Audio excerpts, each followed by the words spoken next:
নমস্কার, ময়দান স্পোর্টসে আপনাদের সকলকে আরও একবার স্বাগত। সৌরভ গাঙ্গুলি বিরাট কোহলির এই টেস্ট ক্রিকেটে অবসর নিয়ে কী বললেন, এই সব খবর আমরা দেখে নেব ফ্রি হিটে।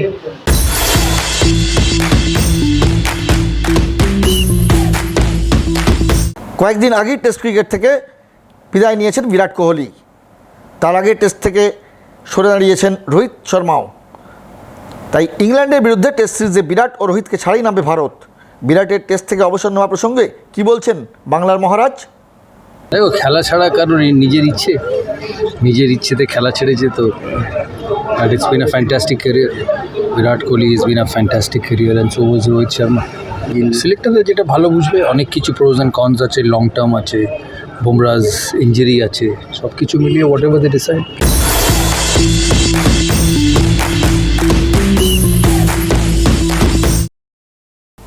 আইপিএলের প্লে অফের আগেই ছিটকে গেছে কেকেআর। তবে ইডেনে ফাইনাল হওয়ার সম্ভাবনা এখনও শেষ হয়নি। লেক ক্লাবে স্কুল রিগার্ডার পুরস্কার দিতে এসে ইডেনে আইপিএল ফাইনাল ম্যাচটি হওয়ার সম্ভাবনা আবার জাগিয়ে গেলেন মহারাজ। প্লে অফের বাকি 3 ম্যাচ ও ফাইনাল কোথায় হবে তা নিয়ে মঙ্গলবার আইপিএলের গভর্নিং কাউন্সিলের বৈঠক রয়েছে। এই বৈঠকে সিদ্ধান্ত হতে পারে আইপিএলের বাকি 4টি ম্যাচ কোথায় হবে। তবে জুনের প্রথম সপ্তাহে কলকাতায় বৃষ্টি হওয়ার সম্ভাবনা কতটা রয়েছে তাও খতিয়ে দেখা হচ্ছে। তার উপরই নির্ভর করবে ইডেনে ফাইনাল ম্যাচটি হবে কি না। আর প্রাক্তন ভারতীয় অধিনায়ক সৌরভ গঙ্গোপাধ্যায় ইডেনে ফাইনাল ম্যাচ হওয়া নিয়ে কী বলছেন? না, চেষ্টা চলছে, তো সহজে সরে যাওয়া যায় না। বিক্ষোভ মিছিল করে কিছু হবে না। তো বিসিসিআইয়ের সঙ্গে কথা চলছে, বিসিসিআইয়ের সঙ্গে সিএবির সম্পর্ক খুব ভালো, সব ঠিক হবে। অল ভেন্যুস তো আর home game, so there is nothing different in that. Calcutta has finished the last home game on 7th, so there is no home games left in Calcutta, so that's why Eden is not in the list. If KKR had couple of games there, Eden would have also been on the list. So that's the reason Eden is not in the league stage. But it's Eden's playoff, so I'm sure everything. I'm hopeful.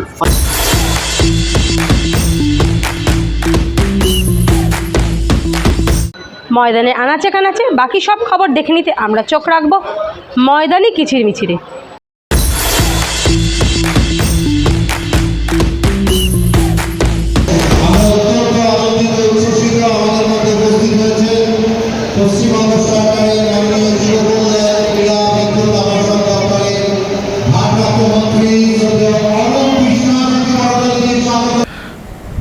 সাম্প্রতিক ক্ষুদিরাম অনুশীলন কেন্দ্রে অনুষ্ঠিত হয়ে গেল খেলোয়াড়দের স্বাস্থ্য পরীক্ষা শিবির।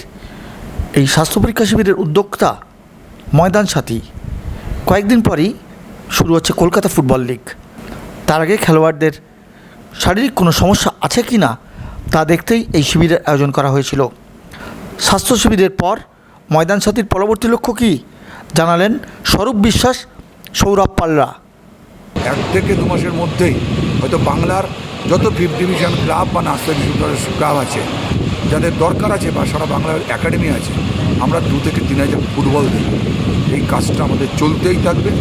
এরপরে আমরা ঠিক করেছি আগামী 5-6 মাস মানে শীতকালের আগে আমরা একটা রক্তদান শিবির করব এই ময়দান সাথীর পক্ষ থেকে, এবং সেটা খুব প্রিয়তা করে রক্তদান শিবির।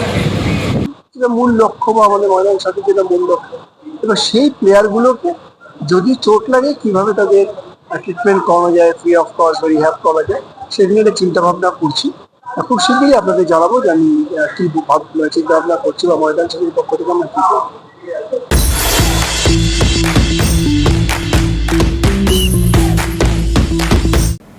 কলকাতার বাইরে জেলায় এই প্রথম গড়ে উঠল একটি স্পোর্টস মিউজিয়াম।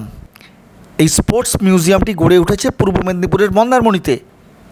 আমারট্রি গ্রুপের সহযোগিতায় এই স্পোর্টস মিউজিয়ামটি গড়ে তুলেছে কলকাতা ক্রীড়া সাংবাদিক ক্লাব। উদ্বোধনী অনুষ্ঠানে হাজির ছিলেন প্রাক্তন অর্জুন ফুটবলার শান্তি মল্লিক, জ্যোতির্ময়ী শিকদার ও ইস্টবেঙ্গলের ফুটবলার সৌভিক চক্রবর্তী।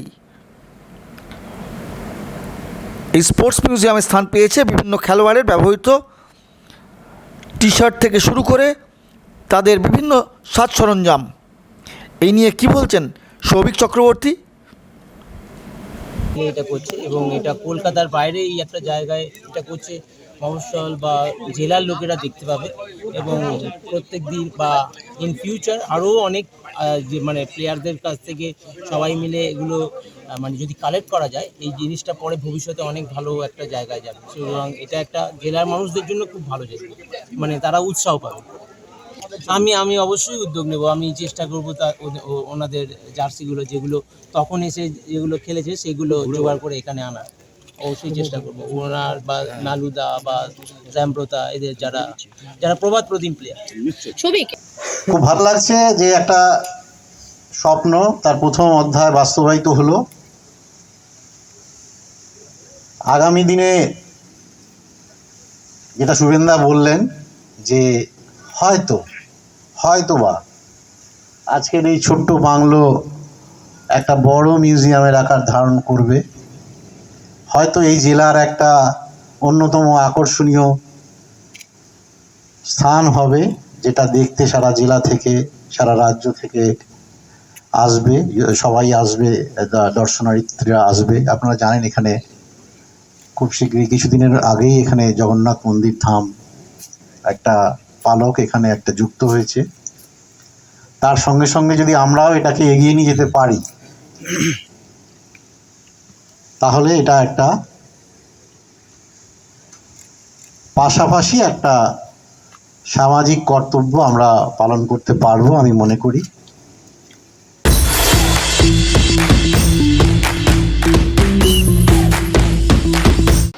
ভিডিওটি ভালো লাইক করুন, শেয়ার করুন, আপনাদের মতামত কমেন্ট করে জানান, চ্যানেলটিকে সাবস্ক্রাইব করুন এবং পাশে থাকা বেল আইকনটিকে প্রেস করে দিন। দেখা হবে আবার পরের ভিডিও।